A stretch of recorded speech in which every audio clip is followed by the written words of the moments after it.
Welcome to Kolkata, India, everybody. If you want to see some top quality Indian street food, you've come to the right place. I was cruising and perusing around downtown Kolkata in West Bengal trying to find the top 10 street foods in this mother. And first up, we got an Indian street snack called Jhal Muri, and as you can see, the maestro's tossing all kinds of fixins into a pot. What kind of fixins, you ask? Pretty much anything you can think of. They got boiled potatoes, cilantro, ginger, chili peppers, savory snacks. They even got coconut chips, nuts, spices, and lime, and a whole lot of other fixins. It's getting pretty serious around here. So after jamming a whole lot of fixins into that pot, the maestro started feverishly stirring it up. And wow, just wow, now the maestro's taking that mixed up Jhal Muri and pouring it into a pre-prepared newspaper package. Seems to me like this snack maestro's got the skills to pay the bills, baby. I mean, do you see the snack right now? It's looking like it's got some serious potential. So I poured some of that snack onto my hand as a temporary loading dock, and then I dished it down the hatch. And as soon as I chomped down on that crazy-ass snack concoction, I was feeling stunned and stupefied. With that wide array of tastes and textures, this snack was making me feel closer to God, the Hindu gods to be exact. We got some onion and citrusy zest, along with some herbal spiciness, and even a little salty sweetness, and overall I most definitely must give this snack a 5 out of 5 Bay of Bengals. After all, not only was the snack delish and swadished, but I could have sworn that somehow, someway, it actually made me better as a person. So next up we got something called the Kolkata Roll, which is basically like a wrap. They got plenty of different filling options, but I went for the eggy wig and the chicken. Can you actually blame me? Now, what makes this roll special is it uses an Indian Paratha bread. If you ever had Indian naan, it's kinda like that, but instead of being made by white flour, it's made with whole wheat flour. And instead of being baked, it's actually fried. Anyway, as you can see, those wrap maestros are tossing all kinds of fixins into that wrap, including a sweet sauce, a spicy sauce, some lime, and even some onions. And whoa, look at that maestro wrap up that Kolkata wrap. Damn, that's looking pretty swadished if you ask me. So after I savagely grabbed that wrap from the wrap maestro, I started inspecting it, and wow, just look at that wrap. It was looking mighty fine, so I took myself a bite, and oh my Rabindranath Tagore.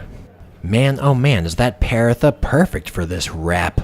It's crispy on the outside, chewy on the inside, and greasy beyond belief. Add to that those zesty fresh fixins and prime time protein action, and I think it's safe to say the spicy grease explosion of a wrap is most definitely a 5 out of 5 Bay of Bengals. After all, not only did it change my life, but it also touched my heart. So what other kind of buck wild street foods do we got around here? Take a look at this. At first I thought it was a dosa, but apparently I was wrong. Apparently I was dead wrong. Word on the street is it's something similar to a dosa called a Pesarattu. I think they use some crushed up mung beans to make this thing, but I don't know exactly. The point is that street food maestro topped off that mofo with some onions, spices, and cilantro action. And then he folded it up and gave it to another maestro who added some sauce action to the mix. Seems to me like that's a nice multi-maestro operation they got going on. I mean, they got not one but 2 sauces over there, and I'm getting a tad confused about which sauce I should try out first. I'm also pretty intrigued by this leaf-based disposable plate they got over here. I'm not sure what that's all about. Must be some kinda Hindustani thing. Anyway, I tried tearing a piece of that bad boy off, but it was damn hot, so I had to wait a sec. Then once I finally was able to rip off a piece, I dipped it into not one but two different sauces, then I shoved it down the hatch. And oh my stray dogs. Before I started eating that Pesarattu, I was feeling pretty off-nar, but afterwards, I was actually feeling off-par, aka aroused for perfectly acceptable reasons. It was tasting soft as hell and zesty to the max. It was basically like a dosa, but softer and more zesty, if that makes any sense. Only problem was, the temperature was nuclear hot for the longest time, so it took me quite a while to make my way through it. Next on deck, we got a Kolkata classic called the Puchka, aka the Pani Puri. It takes the maestro a nanosecond to make it, and before I knew it, he was already done. Basically, this thing consists of a puri, which is a deep-fried, hollow Indian bread. Then on the inside, they got some mashed potato action, complete with spices jammed into the mix. Then after he puts some of that potato mix into the hollow bread, he dips the whole thing in some tamarind pulp water. I'm not sure who the hell dreamt up that concoction, but I figured I'd give it a whirl. So I inserted that mofo between my choppers, then savagely bit down on it. I had a little tamarind pulp water left over, so I slammed that down as well. And man, oh man, that was one weird, wild snack right there.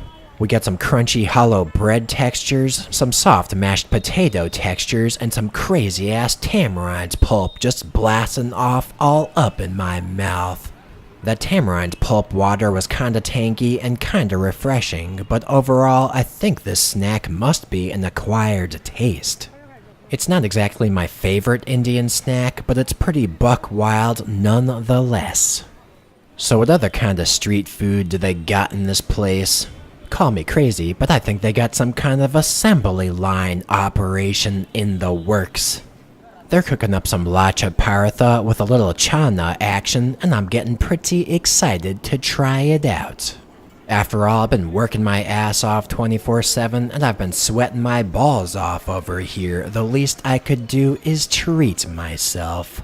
So I got me some of that Lacha Paratha and some Chana, aka chickpeas, and I was getting pretty excited to try it out.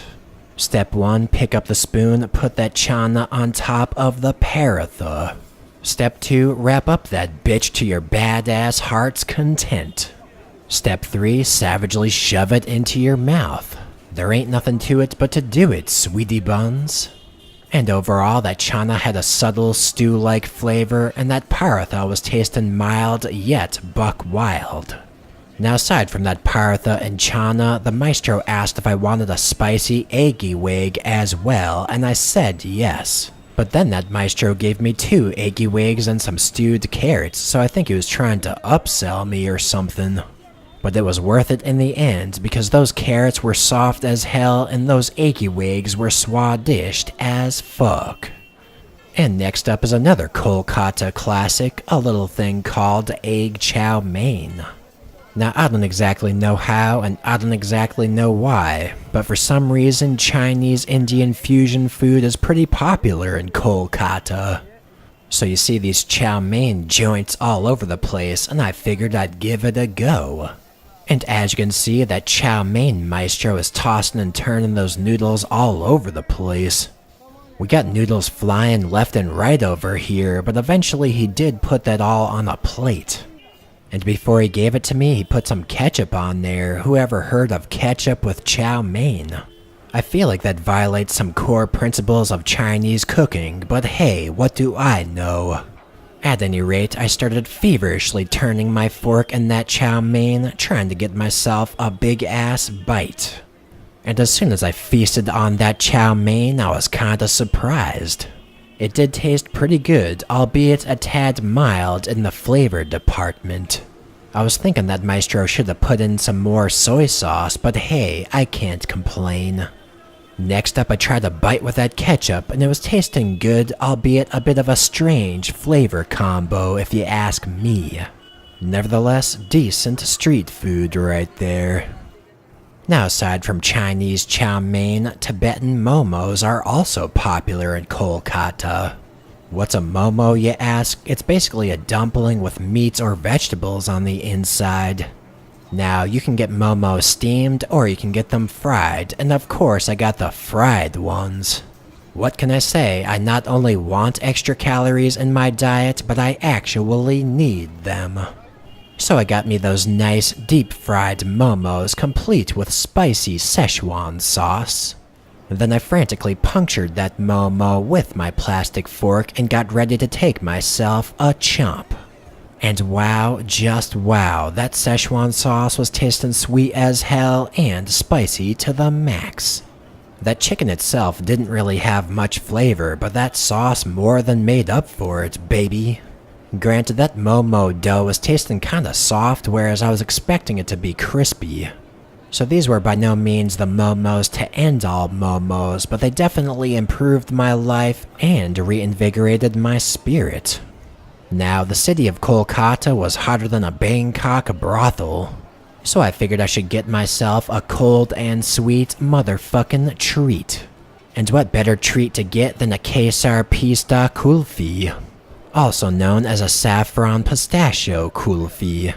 Now, a kulfi is basically like an Indian ice cream that's infused with some spices, and this particular kulfi was topped off with some semolina noodles and some rose syrup. I never had it like that, but I was willing to give it a try. So I loaded a fat chunk of that kulfi onto the wooden spoon, took myself a bite, and oh my Mahatma. That kulfi was tasting incredible, baby.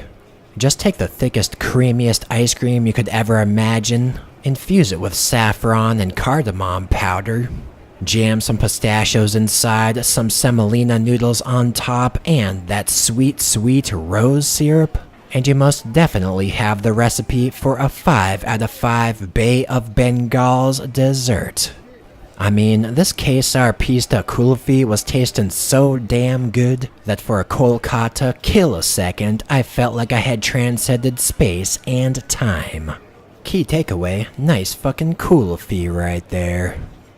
Now up to this point, all the street foods I've eaten have been on Park Street and Newmarket, but there was still one more famous place for me to chow down at, a little thing called Tehri Bazaar. It's the only Chinatown in all of India, and it's a pretty popular place to get some street food on Sunday mornings. So I got myself some Siu Mai, aka Chinese dumplings, and I think it's safe to say it's getting pretty Chinesey around here. Now I got a little spicy sauce on a side dish, and I added some soy sauce to that side dish. Then I furiously jammed that Siu Mai into the side dish and took myself a bite. Now this right here was supposed to be some fish Siu Mai, and as soon as I bit into it, I was kinda surprised. It didn't taste like fish so much as it tasted like spongy fish balls from hell. The outside of that Siu Mai was tasting good, and that sauce was tasting real good. But I, for one, was not the world's biggest fan of that spongy fish ball action. And last but not least, we got some Chinese sweet cakes on deck. These street food maestros had a wide variety of the things available, and I figured I not only needed some, but also deserved some. So first up, I got myself a Chinese peanut cake, took myself a bite, and wow. Not only was it tasting swa-dished, but it was also tasting hao chi as fuck. I also got myself a Chinese red bean cake, and it wasn't tasting half bad either. Compared to Indian sweets, these weren't too sweet, which is something I like. They got a subtly sweet, refined wheat flour flavor that makes me want to just jam about 10 of them down the hatch in one go. And after that Chinese red bean cake, I also got myself a Chinese coconut cake for good measure. And although all these cakes tasted pretty similar, the coconut cake was definitely my fave. Anyway, that about does it for this Indian food tour, but if you want to see more, then feel free to check them out. I've got a Bengali food tour video, and I've got a Mumbai street food tour video, just to name a few. I've got those links in the description box. And as always, thanks for watching this video. Why don't you leave a comment? Let